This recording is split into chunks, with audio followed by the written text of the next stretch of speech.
Welcome to A Stride Above podcast, where our commitment to excellence in equine health and athletic performance unites us. Join your host, Dr. Alberto Rullan, as we trot through the essential topics that matter most to you and your equine family members. With over 15 years of experience in equine sports medicine and rehabilitation, Dr. Rullan is dedicated to navigating you through the latest innovations and essential insights in horse health. Together, we'll ensure that you and your horses always remain a stride above the rest. Welcome back to another episode of A Stride Above. Today, I'm joined by Dr. Colton Ramstrom again. Thank you very much for coming. Thank you for having me. What are we going to talk about today? We're talking about a very hot topic. Very hot, very controversial, very difficult. And this is EPM, Equine Protozoal Myeloencephalitis. For those of you who do not know what it stands for, try to repeat that again with my accent. So let's talk about EPM. Let's just have a conversation about it, because there's obviously a lot that we still don't know after so many years. There's a lot that we don't know about EPM. One of the most frustrating things about EPM is that there's no great testing for it, and every horse that we seem to touch has some sort of antibodies against it. Mm-hmm. And it could go all the way from horse laying down in the ground, neurologic, to almost no clinical findings. So to me, it has been one of the most frustrating diseases that we see. And all treatments have about the same efficacy, which is about 60%. Or something like that. Then there are treatments that are FDA approved, there are treatments that are non-FDA approved, and there are treatments that are compounded, and there are treatments that are not compounded. There are treatments that are daily, there are treatments that last 10 days, there are treatments that last 30 days. I'm sorry, horse owner, I'm sorry, veterinarian, I'm sorry, horse, because we do not know, but we do try. What are you thinking? Let's break it on. Let's break this difficult conversation on its structure. By the way, there's no way we're gonna cover everything in 10 minutes over here, but we're gonna give you at least a good rundown. Okay. So diagnosis. Let's start with the diagnosis. A horse comes in. Let's take the least obvious. A horse comes for poor performance review. Horse just ain't doing right. It's not jumping as much as it used to be, is not clearing the obstacles, or it's not getting the points it needs on the dressage ring, or it's just hitting the battles. And how do you come to hey, let's test this horse, or let's see, maybe it's EPM? Yeah, I mean, as with pretty much everything, start with a good, thorough clinical exam. See if we can see any mild neurologic deficits, abnormalities that maybe the trainer client aren't picking up on, or they have, but they're maybe not attributing it to a neurologic deficit like we would. And then a big part of diagnosing neurologic diseases too is rule out, right? Yeah. And we can test all the horses we want to for EPM, and like you said, depending on where you are in the country, anywhere from 60 to 90+% are going to be seropositive, meaning that it's going to come back positive on the blood test. That's why I like him in the podcast. He knows the numbers. And so checking the other areas of common causes for neurologic disease, or subtle poor performance issues. So making sure they're not lame, seeing if there's any significant soreness, restricted range of motion, checking the neck, checking the back, the holistic approach to try and see if maybe it is indicated that there's some sort of systemic neurologic disease like EPM. So to be clear, and I agree with this, is a rule out disease. Sometimes you check for everything else that we know how to diagnose, such as lameness, inflammation, pain, neck, back, etc. And if it's nothing else, it could be EPM. Could be, maybe not. And that's crazy, but that's right. Yeah, that's how it works. So subtle things that I see once in a while. Dragging the feet, right? Very subtle. So these sometimes are not even picked up at the farms, dragging the feet. So sometimes a clue that I get by dragging feet is the wear and tear on the toe. Yep. Another subtle change that we see is, hey, how much do they move their hind legs when they turn? So subtle, sometimes we cannot even perceive it, right? So we have this horse, you test it or treat it? Test. You test. I test. What are we testing? So you're testing for the presence of antibodies to the organism that causes EPM. So all that's doing is telling you about some previous exposure. At one point in time, this horse was exposed to the organism that causes EPM. Doesn't mean they have clinical EPM. Just means that they, like most other horses, have been in contact. Test comes negative. How certain are you that the horse does not have EPM?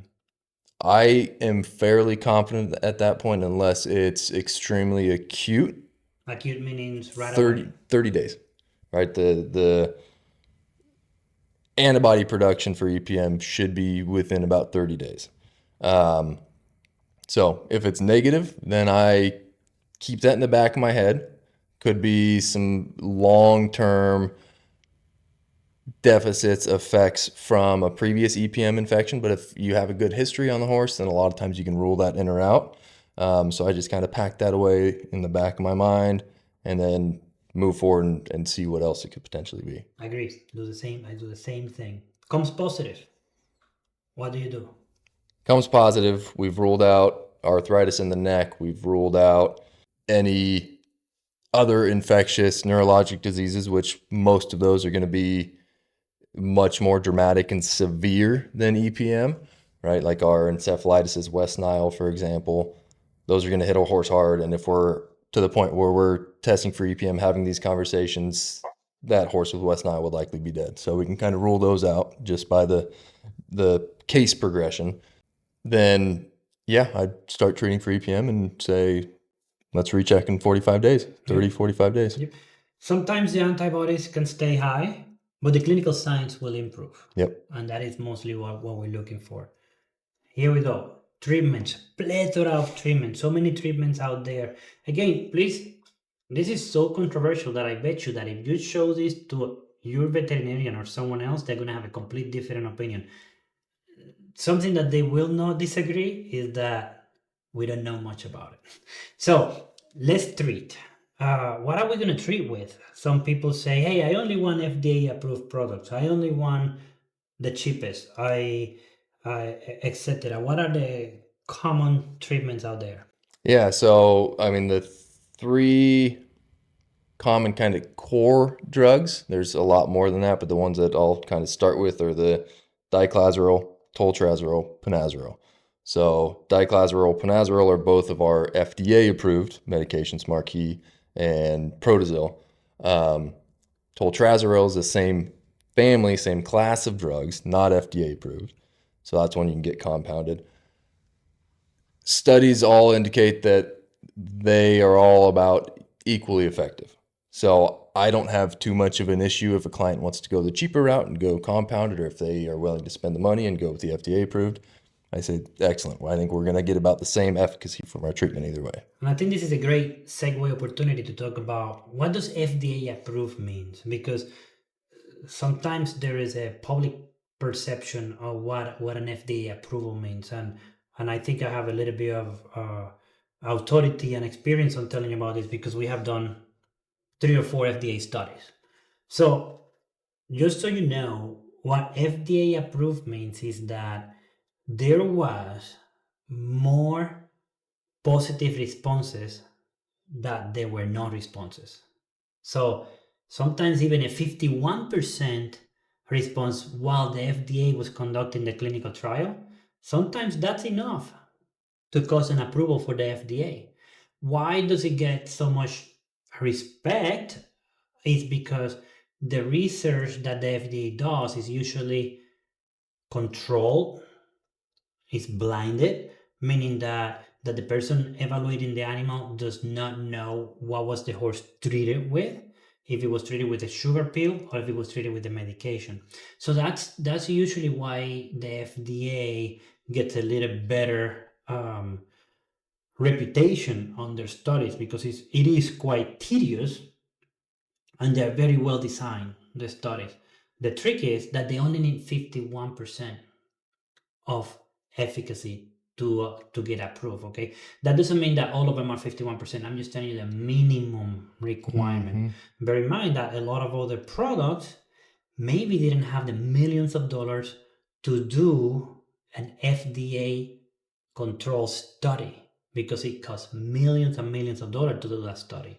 So I just want to bring that up here because of EPM being such a controversial topic and having so many treatments. We don't need to discard the compounded ones because they're not FDA approved. Do you agree with that? 100%. Yep. Good. Now let's talk about, we have only a couple minutes left, so I want to talk about the very, very severe case, the down horse, the horse that is very wobbly, sometimes goes down, sometimes cannot get up. You touch base on this a little bit, but what are the typical testing that we're going to do on this horse to see if it's EPM? Tell us about the time frame too, because these are very complicated horses. Time frame wise, you just mentioned that sometimes by the time we get the results, the horse might be dead. Yep, absolutely. And with these acutely, severely neurologic horses, a big thing is safety, right? Safety about the people around them. That needs to be a major consideration.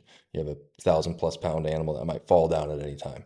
So making sure that the people handling them are well trained.